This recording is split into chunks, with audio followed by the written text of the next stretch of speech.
To reach heaven, you need to travel through the 9 circles of hell. I'm Meeka Nomicon, and this is our 1016.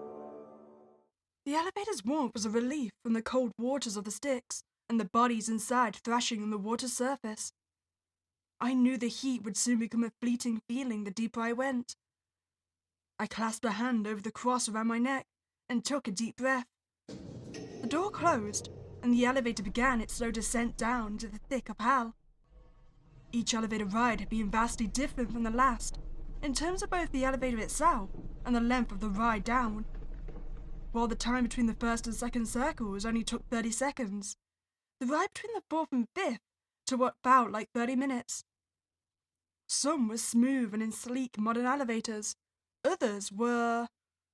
My knees wobbled at the sudden rumble. I leaned my back against the wall. I felt like I was going to be sick. I'd rather not die a second time, let alone in an old elevator. I shut my eyes and hoped my stomach wouldn't give out again. The elevator stopped, and its doors opened.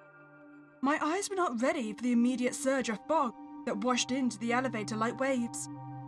I swatted some of it away as I made my exit from the insecurity of metal. Dirt scattered below my feet with each step. I was in a cemetery shrouded in deep fog. There was no sign of life, not even in the form of trees or wildflowers. All there was were tombs, some open and empty, some closed. I called out into the mist, hoping someone would answer. The keepers of each circle have made themselves hard to find. At this point, it was expected. I called out again, my voice vanishing into a rasp as the fog ate my words. There was nothing to do but walk. As I trekked through the dirt between the gravestones, I noticed some of the tombs were on fire, not enough to set dead grass alight, not enough to leave a smell. Eventually, I spotted someone in the distance, dressed in black and red, holding an umbrella. Were they a mourner? What would a mourner be doing in front of a burning tomb? I slowly approached, careful not to do anything too fast to set the stranger off. Are you the one trying to make their way to Satan? They were not facing me, their eyes still cast down into the flaming abyss below us. Are you too scared to respond, Fallen? They turned towards me with a small smile on their face. Both irises were white, but the rest of the eye was drowned in different colours, one red and one black. Over their mouth was a muzzle, like one a dog would wear if it could not keep its mouth shut and canines unsheathed. Welcome to Heresy, the Sixth Circle. My name is Dorian, and I am this circle's keeper. Might I know your name, Fallen? My name is... Meeka. That is a beautiful name. Do you really think so? Of course. What reason would I have to lie to you? I stared at the demon of heresy. Now the answer was obvious. Your circle is for false teachers of faith, for those who say falsehoods about the way religion works. I've also taken the blasphemers and the liars under my wing. Okay, but doesn't that just prove my point? If you're essentially the demon of liars, it does imply that you might be lying about liking my name. Does it bother you? You have been acquainted with my friends in limbo, lust, gluttony, greed, and wrath. Of course, the deeper you go, the more horrifying it may appear to be. But it is not as bad as you may have been led to believe. Truly. Wait, so is the deeper you go into the circles of hell, like the worse it's supposed to be getting, right? So is heresy really considered the sixth worst thing? I mean, considering everything we've met so far, greed, lust, and everything like that. I don't know, personally I'd say like heresy was one of the lightest of sins. Everyone has treated you well so far, correct? I reflected on each keeper I had met before coming down to the sixth circle. They've all been... nice. Is that surprising? It is. Should I be worried? Worried about what they will do to you? Of course not. They can't do anything to you here. So asking about the fires or asking about the muzzle? I mean, I'm assuming the muzzle is simply about the fact that they're demon of heresy, right? So they tell lies, so the muzzle is supposed to symbolize that. I am curious about the fires, though. Why do some of the tombs have fires blazing within them? You're curious. I like that. We watched the fire in a nearby hole, dug deep into the ground, letting out exhaust and smoke, which drizzled into the air. Have you ever read the works of Dante Alighieri? His poetry is wonderful fan fiction. He wrote something about the heretics who come to my circle, that they would be burning for eternity in tombs. That's not the whole truth. Not anymore, at least. I did not like their agony or their screams as they burned, even when I removed their throats. Instead, I burn what I need out of them to add to my archives in the library.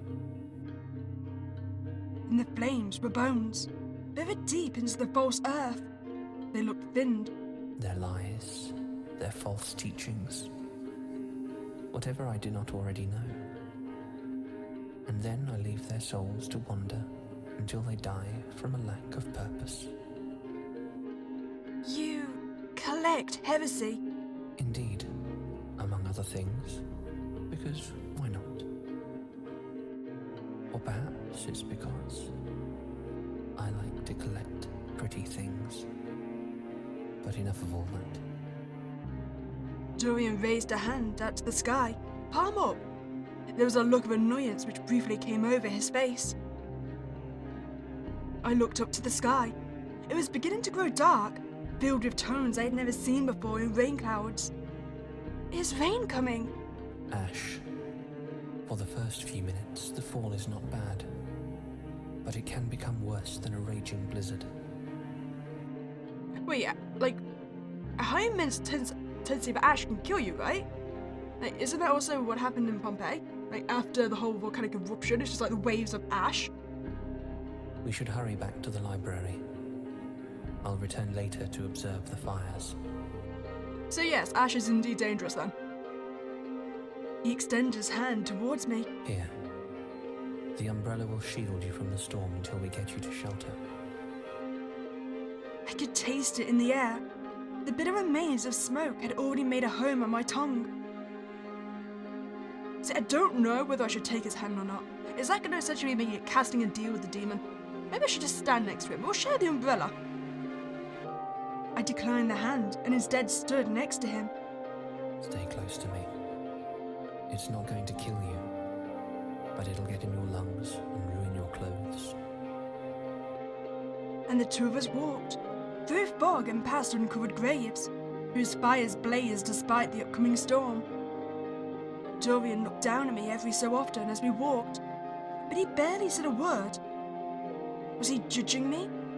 Or was he just making sure I was okay? I didn't know. The fog parted as falling ash began to take its place. I had learned about Pompeii when I was a child.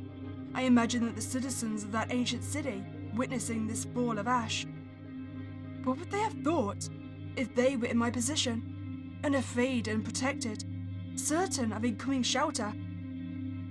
Would they have found it beautiful? I would never get those answers. Birds flew above us.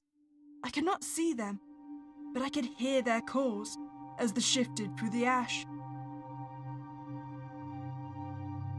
Once the fog started shooting upward, as if to battle the incoming cinders, I spotted a large building. It reminded me of the cathedrals in big cities and tucked into countrysides. You're a demon like the others, right? That is correct. Then how come there's a building in a circle of hell that is themed like a Catholic cathedral? You might call it blasphemous, and I suppose it is. In truth, I've always enjoyed Catholic aesthetics, whether it be in their art or their architecture. Though, I can't say I love what they have to say. You know, I feel like it actually makes a lot of sense for demons to have, like, Christian and Catholic aesthetics, like any kind of religion aesthetics down in hell. So, I mean, it'd be a way for them to essentially, like, corrupt the faith, right? Taking something that traditionally belongs to believers and then put it in there to their own purposes. And also, you can't really bless or sanctify a cathedral down in hell, so it's not like they can be barred from it. That's understandable. It's not up to me or anyone else to change your beliefs. That's right. People don't like for their opinions to be changed. But some of us are masters of the silver tongue. Some may be easily swayed because they have no opinions of their own. And once they gain this opinion, it's permanent. I feel like he's just accused people of being sheep. Others may be as vampires who are weak to the silver, and they turn away. And these rooms become echo chambers. It's why I've read the scripture and holy books from every religion ever uttered, and yet none stick with me. But I can appreciate the aspects of most of them. Does that make any sense? I guess so. Now, shall we go in? As we walked on the steps, the front door opened for us. From it rolled a dusty aroma, not like the dust and ash of the graves, but instead like old books and wood. Something about it was comforting, much more comforting than the storm, with its clouds putting pressure on the air and my lungs. As soon as we entered, the door shut behind us.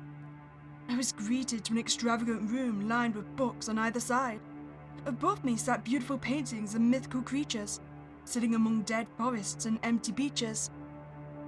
Dorian placed his umbrella in a holder next to the door. There were 3 others clumped together, all from different historical eras. You won't be able to go out until the storm passes. Why not? It will obscure where the elevator is. Hard to see, hard to navigate. And I suppose if the circular path is essentially infinite, I could get myself lost and never find it again. Yeah, I am agree with Dorian. We should just linger here. And it could bury you. It's best to wait it out. How long could it take? I don't know. But you're not in a hurry, right? A few hours or even days is nothing when compared to the rest of eternity. Are you cold? I can make you tea and you can tell me your tale. You're being rather hospitable for a demon. I find it suspicious. There was nothing else to be done. Perhaps I shall give you a tour. Sure. Very well. You'd best hurry along then. Dorian reached a hand out to me once more. You might wander off and get lost. There are countless things in my library of lies that would draw even the purest of souls in. I feel like you're one of them, and I still don't trust you enough to take your hand. I'll just follow you instead. I don't think I'll get lost by staying nearby you, right? You won't. But the halls of the library can get cold. It helps to preserve some objects. I just don't want you to freeze before you reach the 9th circle. Are you trying to flirt with me? All he did was smile. We walked past statues, books, globes, and artifacts. He explained that most of the books were falsehoods, realities which people thought were real, but never truly existed. Beliefs that were closer to fiction than fact. Some of them, labelled with pretty black and gold spines, were of truths, of the beauties that exist in the world. I asked why he, as heresy, kept those. He didn't give me a straight answer. He said there was value in this knowledge. What was the value about lies? And any time I wanted to reach for something, Dorian swatted my hand away. No matter how you may preach about sin, shiny objects tempt you. Okay, maybe I should have took his hand if I still tried to reach for things. I wondered how old the globes were and what countries they showed. I wondered where he got them. I wondered if any of these books had been read by anyone other than Dorian himself. But why did I care? I wanted to leave eventually. I had to get down to the ninth circle. After what felt like 20 minutes worth of walking, Dorian stopped at an unassuming door. He grabbed for the knob. This is one of my many studies. I never get to use them, only for the sparse company. He opened it and bowed, a free hand extended into the room. I followed his lead and walked in. The door shut behind us, and Dorian let out a sigh of relief. It was a room with 2 levels. 3 of the 4 walls were lined with books. The only light came from a window parallel to the entry door. Whatever lurked outside, I was unable to see, for the ash was too saturated. What's the view out there? From here, distant fires and mist. I turned back to Dorian with an involuntary sigh. Feel free to sit while I make tea. Do you have a preference on flavors? I prefer a floral blend myself, but I'll do anything for you. As long as I have it, of course. I'm kind of a boring tea person. I generally just go for plain. I didn't want to have him go out of the way to make something to appease me. I'll just have what you're having. Splendid. He walked over to a small break in the shelves. I stared at the table in front of me, with 2 chairs and papers scattered about it. You could move those to the side, you know. I don't mind. I nodded and started to stack the papers. Most were unopened letters and archival notes, but one letter, half out of its page with a drawing attached, intrigued me. I mean, I shouldn't be nosy, but I am nosy, so I'm going to read the letter. I took the papers out. There was one main letter of normal size that was accompanied by small pieces, each with a beautiful sketch done in pen. They looked to be of holy beings? Interesting. I read the letter attached, which was written in cursive and red ink.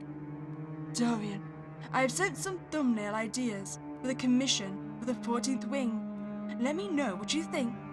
I'm really excited to start working on these. Any work you give me is such a pleasure. A. I hadn't seen any art pieces in the halls. Is there a part of the library that has some? I placed the letter's contents back in their envelope and sat down. I saw you read that. I don't know what you mean. I'm innocent, me. Also, we did see some painting, right? It was the ceiling work with the dragons and everything. I think it was dragons. It was mythical creatures. Sorry. No, it's all right. I'm sure you're curious. Who's it from? A demon friend of mine. They're a painter. I've tried picking up the medium myself, but it just isn't my forte. Wait, is this gonna be the demon from The Art Within Blood? Is that the game we played? 'Cause I'm pretty sure the painter in there began with an A. I try to categorize the wings of my collection, sometimes by century, sometimes by region, and I like to decorate them. I keep more than just books. There are artifacts as well. Do you want to see? Oh, can we see the collections later? You know what, I'm more interested with the collections than the other letters. May I see the wings? If the storm has not passed before we're done here, then yes. I must admit, I am pleased that you are interested in what I have.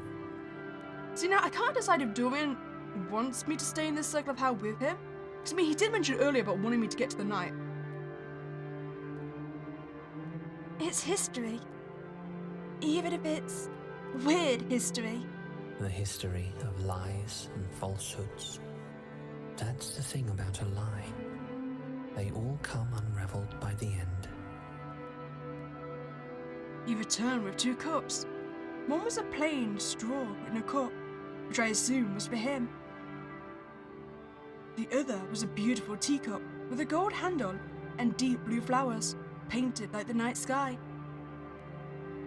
Julian placed the fancy cup in front of me, and his on the other side. Finally, he sat down and twirled some of his hair around his finger. I hope this is to your taste. It's blueberries, hibiscus, cherries, and some other fruits. I do like my berries. I just don't know if I like them in tea format. I'm sure it'll pick you up in the darkness down here, at least. You know what, let's not insult his tea preference. Let's just say thanks. We're not looking to get on the bad side of the demon in this playthrough. Maybe next playthrough. Thank you. Anything for you. You are a guest in my home. If you need anything else, please let me know, okay? How kind of him.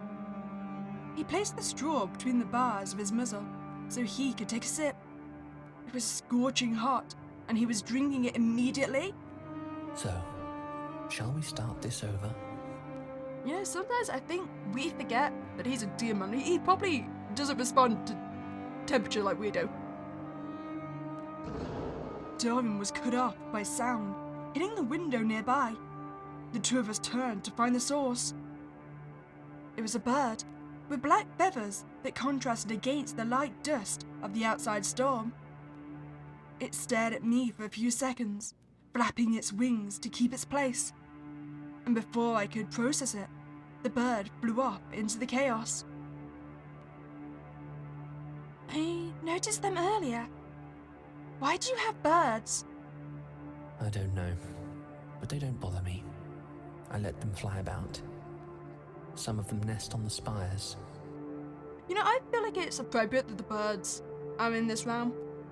I mean, they spread the whispers, right? I feel like birds are a good source of heresy. And it's not just because I don't like birds. Blackbirds are my favourite animal.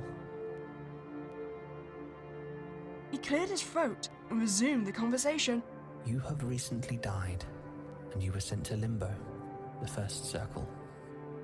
Now you seek to descend through each circle until you reach Satan at the 9th. You hope to state your case and be allowed into the heavens. That's correct. Now, do you know why you were brought down to hell? I don't. I've been a devotee to the Lord all my life. So you intend to entreat with the devil without knowing what you may have done wrong? I believe it's a mistake. That I was mistaken for someone else. Really now? That's what I think. Especially because everyone has been so kind to me as I've travelled down. If it's not exactly a mistake, then it's a test. He said nothing, tapping his fingers instead on the cup in his hand. We should start from the beginning then, shouldn't we? You know, I get the feeling like if the demons are being kind to me, that implies more that I do deserve to be here than I don't. I'm just saying, that they probably respect people that are not good people, rather than the innocence in life. Perhaps we can discover where your purported sin lies if we talk about you. When did you die? January 1st? On the Solemnity of Mary, Mother of God? Yes. I was on my way to Mass. That's unfortunate. And how did you die? I fell. Before going into the church, someone asked me to help with something on the roof. We had been doing renovations, you see, and we had some birds that began to nest in the steeple. Someone asked me to climb up on one of the ladders to try and whisk the birds away. I would have been bad for them, and bad for us. Of course. But as I climbed up the ladder, I must have slipped on the last step. I think one of the birds flew out and startled me. So I fell off and onto my back. I could hear nothing, and all I could feel was blood. It felt like I was everywhere, squirting against my neck, dripping down my forehead and clustering my eyes. My body felt wrong, bent in every wrong angle and shape. I looked up and watched the sky until my vision went dark. It was like watching a solar eclipse. And then I ended up here. Not in your circle, obviously. Do you regret dying, Fallen? He had called me that before, and only now did I find it odd. I didn't tell Dorian my cause of death before this. I am curious about the nickname. I mean, it could be that he already knew how I died, but I get the feeling that's not it. Call out the nickname. Why do you keep calling me Fallen? This is my first time telling you how I died. Is it? You already knew about my death, didn't you? I heard birds and everything. Fallen is a nickname that I give to those who come down here to beg forgiveness from the fallen angel himself. People who believe they have fallen from where they should be. Fallen from the earth and down here instead. It's a coincidence. I don't believe you. Is it gonna turn out that actually I died many, many years ago, and this is like a repeated attempt at getting down to the ninth circle to speak to Satan? You don't have to believe me. I'm not expecting validation from you. You're in my domain, after all. Everything you're seeing in front of you could be a lie. Who knows? But it's no use dwelling on hypotheticals. We have more important things to discuss. Your locket. Huh? He held his hand out to me. Let me see it.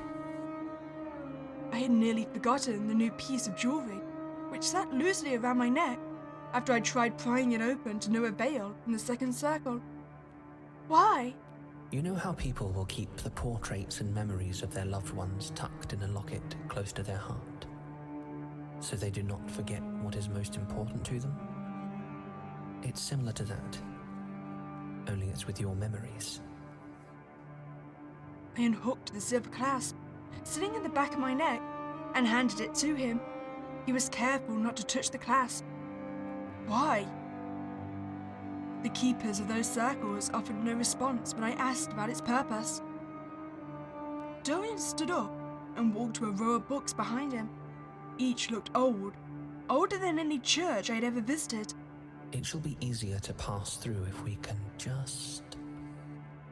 He picked up the fifth book from the left, which had faded label with 8 written in purple. This one should work. Dorian began flipping through the pages, being gentle with each one. Every so often, he pushed his glasses up with his index finger. What are you doing? I'm trying to find an empty page. There we are.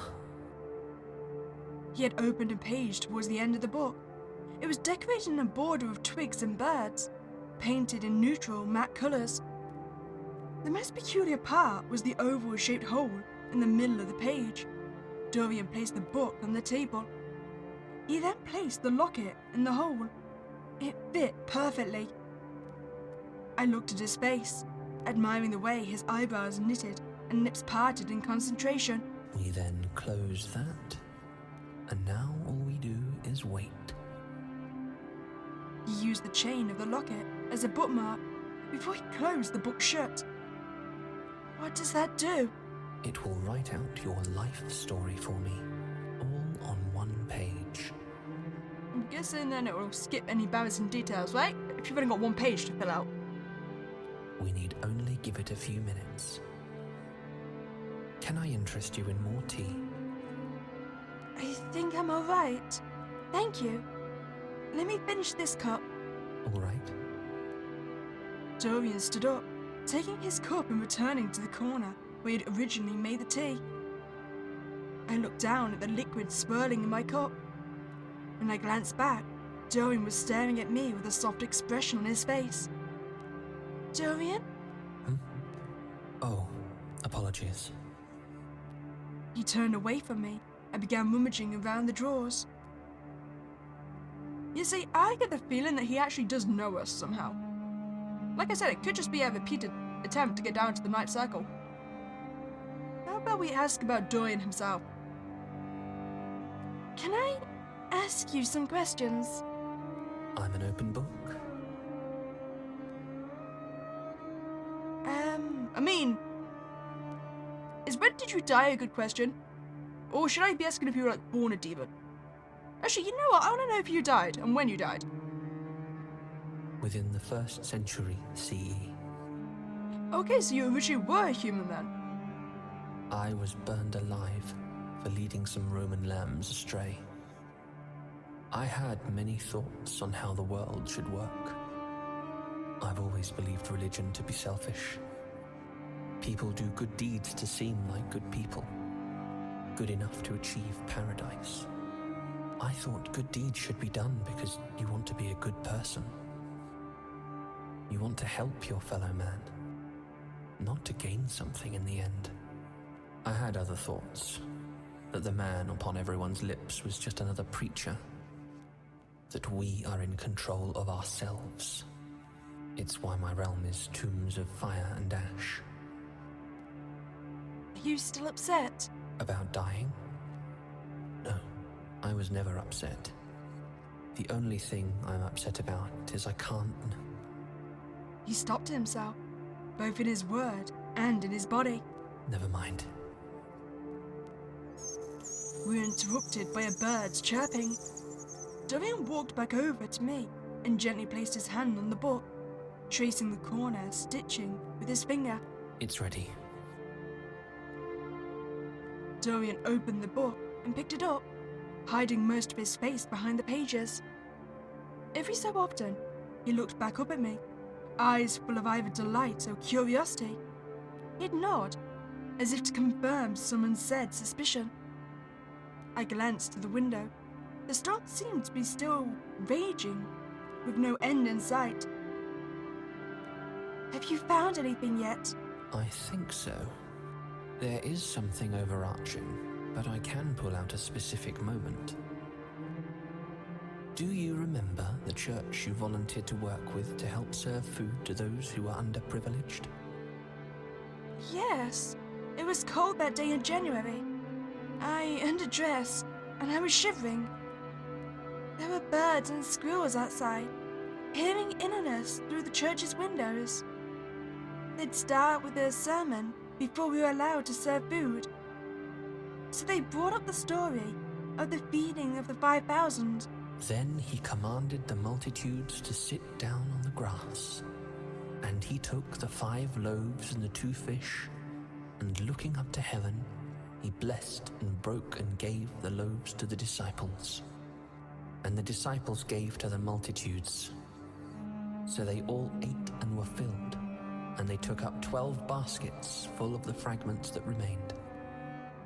Now those who had eaten were about 5,000 men besides women and children. Matthew 14, verses 19 through 21. I think I laughed at that. Really? Because he's summoning an endless amount of bread, basically. How is that possible? I understood what the passage was saying, to make use of what you have. But I didn't take it literally. There are many absurdities in the texts. Silly things, annoying things, things that don't make sense. It's like how we think of Greek and Roman mythology nowadays. Less so that it really happened, and as more of a fable. I think of Ambrose Bierce in a more modern context. So you take a lot of what's in your text as lessons, rather than fact. Yes. So do I. And therein lies your sin. So because I'm not a blind believer, I deserve to be in hell? You know what, fine. I will die with the Roman mythology. I'm fine with that. You don't take it literally. And that's a heresy. Before I could have any sort of reaction, Dorian continued. It's unfair, isn't it? to be curious, to question what you're reading or what you're being told, to think some things are too big, too fantastic for the mediocre world you live in, and to be punished in the end for questioning someone. Lucifer fell because he questioned God. What's to say he isn't doing the same to you right now? Someone who has been a devout, loyal follower, despite never seeing his face. That's such an innocent sin, though, isn't it? It's human nature. That's part of why we must forgive and repent, because we're flawed. But why is that a bad thing? No one should expect someone as wonderful as you to be perfect all the time, because you're perfect in your own right. What are you saying? I have a question for you. Do you still want to go down? Do you still want to face Satan? He will reject you, you know. Even if he believes in you, you know what your Creator will say. He'll cast you right back down here, and it will have to be here. Do you truly wish to go through such effort, only to be humiliated and rejected? I'd hate to see that on you. I really would. But it's your own decision. If you stay here, I will take care of you. I will tell you everything you want to know. If you would continue down, I will ensure that the keepers of those circles treat you with kindness and lead you to Satan easily. Then, if you are rejected, I will welcome you upon your return with open arms. What if I'm not? I don't think you'll make it to the paradise you desire, because in truth, it's not as fantastic as they make it up to be. But, as I said, it's your decision. You know, I'm not gonna lie, if you're gonna throw me out for not believing you've turned 4 layers of bread into, like, enough to feed 20,000 people, I don't know if I want to be inside your paradise. This seems a pretty cozy situation. I get to essentially stay in this massive cathedral, read a bunch of books. I'm assuming they've got all the Greek mythology here. You know what, screw it, I'm staying with Dorian. I like it better here. I grabbed for one of the hands clasped around the other. A soft sound of surprise came from his mouth. You know, I am now getting second thoughts. Was this a test? Was I supposed to show my conviction in actually getting to paradise by saying I was going to continue on to see Satan? Because if it is, I completely failed. I want to stay. It's nice here, and you've been very loving to me. Loving in a way I've never felt before, never understood. And if what you're saying is true, then what's the point in even trying? He smiled, and even through the bars of the muzzle, was it bright? Yes, you're right. It's fantastic here, with you. I could never ask for anyone else to spend my time with. Would you like to explore the other wings now? I have so much to show you. He held my hand and dragged me through the halls of his library, full of forbidden falsehoods.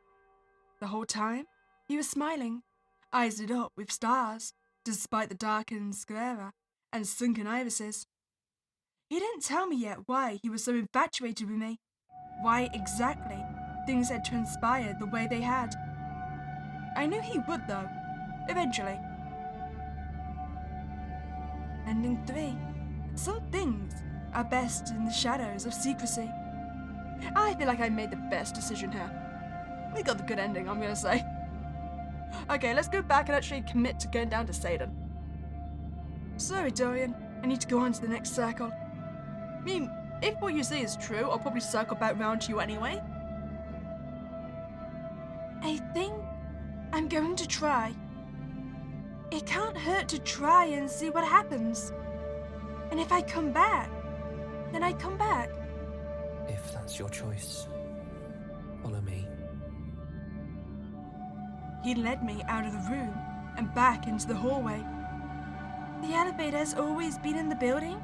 Yes, it has. Why I didn't say this earlier isn't for you to know. We walked for maybe 10 minutes, past paintings and shelves of ancient artifacts. He stopped an unsuspecting shelf, where all books were the same colour. Dorian pulled on one book, and the shelves opened outward to reveal a modern elevator. This will take you down to Violence, the 7th circle. Just let them know I allowed you down. They'll know what to do. I pressed the button labelled 7. Dorian raised one hand and waved it shyly, like he wasn't sure if he should. Good luck down there. Thank you, Dorian. He kept eye contact until the elevator had closed completely. I began travelling downwards. I didn't know how long it would take, and I wasn't sure how to process my emotions along the way. I just had to hope he was telling the truth. Ending 5. Sent to my doom, back, crying in your arms. So I'm assuming that means that, yeah, I was rejected and then sent back up to Dorian. So do you think if I'm as rude as I possibly could be to Dorian, he'll just kick me out of the circle anyway or give me the option? So like if I mention the muzzle? Why do you wear a muzzle? It's the first thing you notice. People do not typically walk around wearing metal like that on their faces. Typically. It was placed upon me by someone else. He said it's supposed to stop me from lying. In truth, it doesn't work. But I find it does make for a pretty accessory. Can you take it off? No, not on my own at least. It is unlocked with a key which I do not possess. I cannot saw, cut, or burn through the metal. But that's all right with me. I've never needed to take it off. But enough of all that. That's because you're not human. You're a creature born of malice and evil. You can never understand the grace and the warmth of the church. Dorian laughed, covering his mouth with his hand. Was it to feign politeness? You are funny. What would you say if I told you I was human, the same as you, in a time long past? I guess it makes sense. Even Satan was once an angel. And all these years later, he still has the beauty of one. You'll learn, oh sweet fallen. Now, shall we go in? Think we should be nosy. Ask about the other letters. What's in the other letters? I won't read any of those, but I'm curious. Like you said. I partake in a pen pal system throughout the circles, and to other regions. Other regions? Only human beings who believe what you believe are sent here once they succumb. There are other afterlives. And there are societies for the inhuman in between doors. You returned with 2 cups. One was a plain straw in a cup, which I assume was for him. I didn't take you for a fruity tea person. Really? Is it because I'm so gloomy? I dress in black with a spinal cord as my boots heel. Is it because of the desolation? Even in the ash storm, I've made my own light. I prefer the fruitier teas to the bitter blends. He placed the straw between the bars of his muzzle so he could take a sip. It was scorching hot, and he was drinking it immediately. I feel like the rude option here is to call out his staring, right? Why were you staring at me like that? I was making sure you wouldn't touch the book while it was processing. Not that I don't trust you. It has happened before. Most people who make it to my circle end up dying in it. He'd mentioned this before. but it was being so careful with me. And so had everyone else. Of those who go to convince Satan, how many make it back to your circle? Around 1 to 4% of those who try. And the other keepers of the higher circles kill the rest? Sometimes they end the suffering of the poor soul before they're humiliated by Satan on the bottom floor. Other times, a rogue demon or beast gets them. They might even succumb to the hellish scenery and atmosphere itself. Then how come no one's tried to do that to me? All I had done was appear and explain my situation, and everyone has led me to their elevators with no malicious intent. Perhaps they really believe you. Press him further. I don't think you're telling the truth. I am the master of small falsehoods. Anything can be a lie. I want you to tell me the truth, Dorian. How do you know that's not the truth? If you don't tell me the truth, I'll leave this room, find the exit, and walk right into the ash storm. I locked the doors as soon as we entered. Unless you have great strength, you aren't getting out. What? I couldn't have you wandering off during the process. You have to understand. Well, I can't, because I don't. Because the locket is part of your soul. It's the vigor, the grace, the love and the compassion, all of which urge you to continue living as you traverse into the depths. If you leave a certain radius of it, you too shall succumb and become dust, left to collect in abandoned corners. I couldn't tell if he was lying or not. Please, don't make me witness that. Don't make yourself experience it.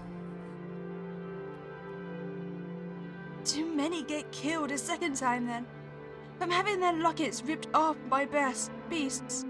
No. The clasp is made of a specific metal found only in the 9th circle. It looks like silver, but it's not. It burns if we touch it, no matter how many layers of gloves we choose. We cannot break the chain. That's why he avoided touching it earlier. I can save you from the ash storm. I cannot save you from becoming dust in a foolish fit of rage. Oh, so I think my choices did mean I don't get the option anymore. Even if I've been watching you all these years, I'm now unsure what to think.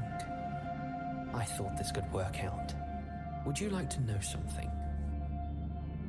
The elevator has been inside my library this whole time. A small grin formed behind the muzzle. Why didn't you tell me earlier? Because I wanted to talk to you.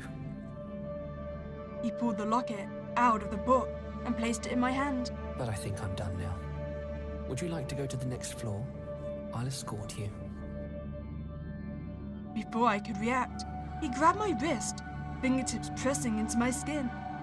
Ow! Don't resist, dear fallen. Oh yeah, I annoyed him a lot. And so, Dorian pulled me out of the room and back into the echoing halls of the building. Wait! Whatever I yelled at him was going in one ear and out the other. I tried stopping and beating against his hand, but it would not budge. He was dragging me like a doll. When we reached a bookshelf with only green books, Dorian grabbed a random one off the third shelf up on the top. The shelves parted open, and they revealed a single elevator of modern design. Dorian threw me into the elevator, my head clattering against the back wall, sending a ringing through my ears. The next circle will not be as kind to you as I have been. The lakes of blood and the bodies within them will drown you in their anger. All I can do is wish you luck. Wait! I reached my hand out and started moving towards the elevator's open door. But without another word, Dorian began to walk away, and the door closed on me. The elevator began traveling down, and I had no time to process what had just happened, or what was to come. I looked at the locket, clasping my fingers around its metal. I closed my eyes and breathed a shaky sigh. I feared he was right, that I would die in the circle of violence without a hand to guide me down. Ending 2. Not everything is as beautiful as I expect it to be. So, if we do every single of the nicest possible answers, would that also change our ending? So I feel like we already got the one where he was nicest to us, unless there's an ending where he even refuses us the option to leave. Okay, so apparently if we decide to grab his hand both times he is opposite, it does give us a separate option. He is essentially asking us why we're doing it. You know what? Because I trust you. Despite what I am, you trust me. I feel that if you wanted to kill me, you would have tried by now. But you've been only kind to me in the ash. Dorian smiled. You're so innocent. It's cute. That's a good sign, right? So if we just don't call out the nickname as well, I feel like that's the better option if we answer his question. It was his choice to bring me to heaven, and this is his test. His choice? Everything is, isn't it? I think this is why I like you so much. Huh? You're so innocent, so naive. You believe a benevolent God would kill you so violently, and then send you down to what he considers the pits, the tombs, the depths. That he would abandon you like this. I told you. It's a test for entry into the heavens. Revelations 21:4. And God shall wipe away all tears from their eyes. And there shall be no more death, neither sorrow nor crying, neither shall there be any more pain. For the former things are passed away. Conflict is what drives the human species. It's what drives innovation and love. If you had an eternity in paradise, would you want to do anything? Think of any desires you had as a mortal. All of those things you wished to do before you died. Travel, fall in love, make something worth remembering, learn something new, leave an impact. Not gonna lie, I would choose to watch every single horror movie I currently own. It'd be a worthwhile endeavor. It would take a while. I mean, I'm gonna do that anyway, but if I had infinite time, I'd watch them on loop. Should I? Oh, is it better to call out heresy or agree here? Oh, that's a good question. I feel like if I'm going for the I'm a believer of God, I've got to call out the heresy, right? But isn't that heresy? That God in his heaven would be boring. How do you know? How do you know that he isn't? Have you been there? Have you met souls who've come back from such a paradise? Part of what makes heaven so great is that God is there. And you think he's going to play dollhouse with you? Oh, darling, it's so lovely to see you here with me and the countless millions of people I've led astray. I can be the father, and you can be the mother, and everyone else can be our children and our dogs. If I were there, I'd try to kill myself again. Why am I even sitting here and talking to you? Because you can't leave. There's a storm raging outside, and your soul would corrode before you ever saw the shores of your warped idea of paradise. I apologize. I ought to stop. Berating you and your beliefs is not what I'm here to do. This guy was getting on my last nerves. Ooh, walk out or say nothing? I'm curious. Do you know what? Sorry, I'm gonna walk out. I'm just going to find the elevator myself. Is that your decision? Yes. If you insist. He snapped his fingers, and I heard the sound of metal in the distance. Did you lock the doors? I have unlocked them. You can go to the right, walk for 2 minutes until you see a sign that says 19th Wing, and then make another right. There will be a door that you can exit through. But know this. When you begin to perish, as dust burns in your eyes and ash fills your lungs, dragging your body down, I will be there to carry you back to this church of forbidden knowledge. I left without another look or another word. I didn't know how long I'd been walking through the thick clouds of ash. My legs were on the verge of giving out. Ash stuck to my skin like dead sows. My eyes were growing heavy. Through my limited sight, I saw no signs of the elevator to the next floor. Was it even out here? I didn't know. I couldn't think. I was coughing up too much dust to think straight. And eventually, I fell to the ground. My back was against the dirt, and my head was facing the sky, burdened by the embers of burning tombs. The Lord was not going to save me here. I was going to die again, in the exact same position. Except this time, I would be without the sticky clumps of blood which clung to my skin. I closed my eyes and tried my best to drown it all out. To drown out the sound of dust and birds.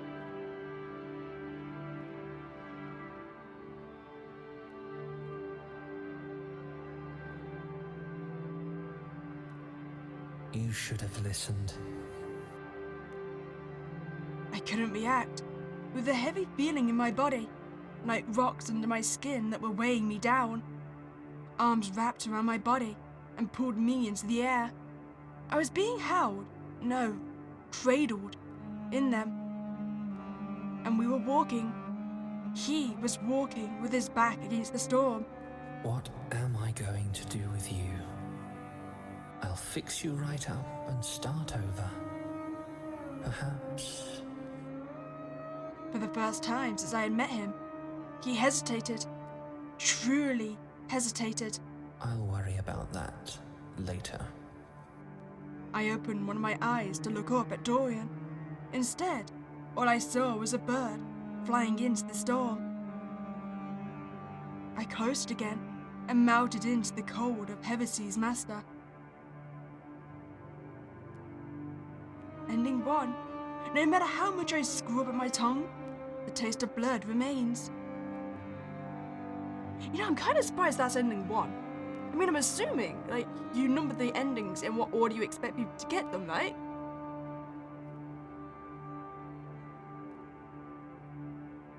I just feel like this one's a bit more obscure. Or maybe that's just my brain working weirdly. So I'm thinking then, there might be a different ending if we don't choose to walk out and, like, we just agree to what he's saying. Okay, so instead of walking out, we say nothing? I couldn't think of a response. He seemed satisfied with that. If we're done, good. We have more important things to discuss. Your locket. Okay, so instead of asking how he died, because that might be a sensitive topic, what if we ask if he's lonely? What does it matter to you? Do you care for a demon all of a sudden? Yes. Really? We're supposed to be compassionate, even for those in darkness. I wouldn't say I'm in darkness. I'm constantly surrounded by burning tombs. Really funny, Dorian. Okay, so they didn't change the endings, we just got the original options again. What so instead of calling out the heresy, we just agree with his interpretation? Heaven might be boring. It might be scary. I don't know. At the end of the day, no matter how much we read, how much we pray, we don't really know. That is true. Have you ever considered that your pastor's interpretation, or maybe your own, of holy texts could be wrong. It's like an English class.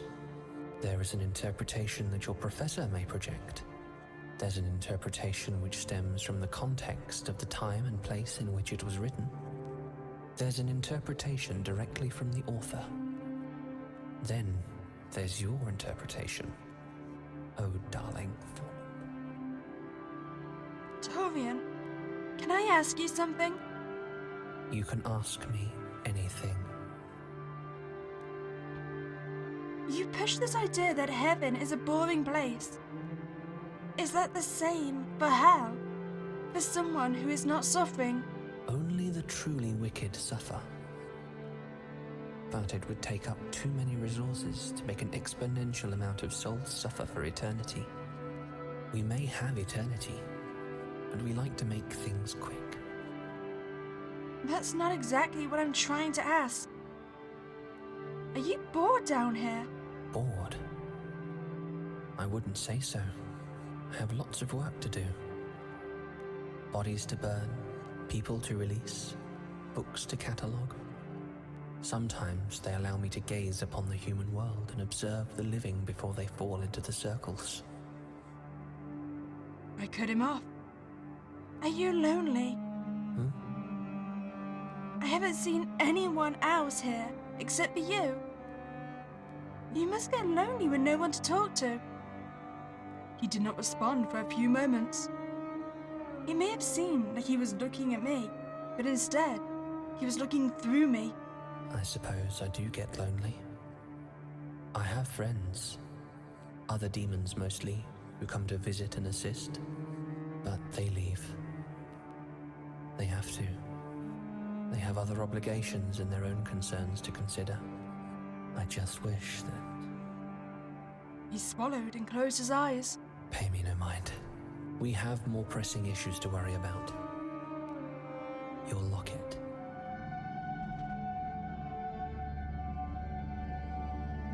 Okay, so I think one of the other endings was if we max out his affection for us, right? Do you think he's gonna stop at not even give us the option to go down a circle? I couldn't take it anymore. I came to the mortal world as a bird to observe those following a faith I had come to detest. That was the first time I saw you. I don't know what it was about you, but you caught my eye in a way no soul ever has. And so, every so often, I would visit you as a raven outside your window, whether it be in a holy place or in the confines of your home. You're not gonna give me a plot twist when it turns out you were the bird that got me killed, are you? I knew your beliefs. I knew you. And you were fantastic. But I knew you would have to come down here eventually, because you were so uniquely you. Frankly, I was selfish. I could have waited for you to die much, much later. But I wanted to see you now. And I thought that if you lived your whole life only to be sent to hell for being human, it would be worse on you. So I killed you. I was the bird that flew from the spire and caused you to fall. I didn't mean for you to die like that. But that's how it happened. And you came down here to me after I asked everyone above to be nice to you, just so you wouldn't fall victim to their hunger. And here you are, looking as beautiful as you've ever been. And I haven't been able to stop looking at you ever since. I've kept my composure, but I want to be with you like this forever. Dorian hugged me, arms wrapped tight around my body. No words were able to come from my mouth. I couldn't process anything. Was I in shock? Disbelief? Was I feeling the same? Or was I feeling differently? How had he done all this? Just for someone like me? I felt his gloved hand wipe at a liquid trailing down my face. Was I crying? He pressed his forehead against mine. His head tilted slightly due to the muzzle forced into his visage. His pinky finger found its way around mine, holding on to it tightly. It's okay. You don't have to say anything. I already know that you feel the same way I do. And you want to stay. I mean, do I though? You just admitted to murdering me. And even if you don't, we have an eternity to figure it out. He smiled warmly, perhaps for the first time since we had met in Heresy's circle. Oh, I was right. This ending is that he didn't give us the option to leave. And, whether by compulsion or true feelings, I couldn't help but smile as well. I love you. You know, I think the more accurate statement is that you're obsessed with me, mate. Ending 4, a confession of personal sin, can be a loving release. I disagree. No, we are no longer a fan of Dorian. He murdered us, okay? We can't forget this just because he's now obsessed with us. Oh, there's the secret ending. Haven't I been here a few times already? My body was starting to weigh me down like an anchor. Maybe I should lay down. Let the ash swarm over me once more and swallow me whole. I lay down on the ground, my face towards the sky, and attempted to sleep.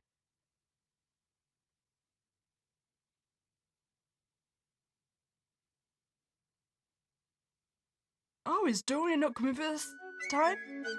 Wait, squeak! Huh? There was a pressure on my chest, heavier than ash in the lungs.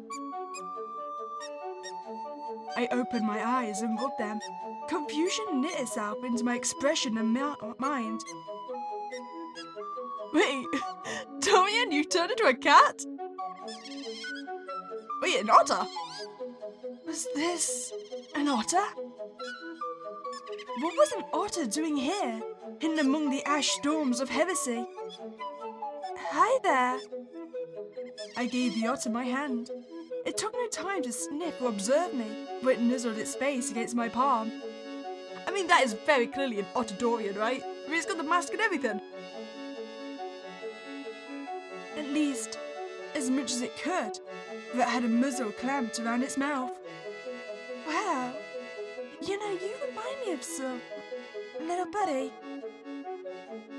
You remind me of the keeper of this circle himself. Can I name you Otter Dorian? Aww. You even have his little glasses and his hat. And his ever-flowing love. Otter Dorian seemed happy at that statement, continuing to rub itself against my palm, body flailing painfully. It seemed very happy with my pets. What amazes me the most was that the creature's hat was staying on its head, no matter how much it moved around. You're so cute. I could just play with you forever. It seemed excited about that. Ending 6, an utterly amazing discovery. Well, that's all our endings then. See, now I take it back. My original ending is not the best ending, considering that Dorian himself killed us. So, maybe we should just go down to Satan.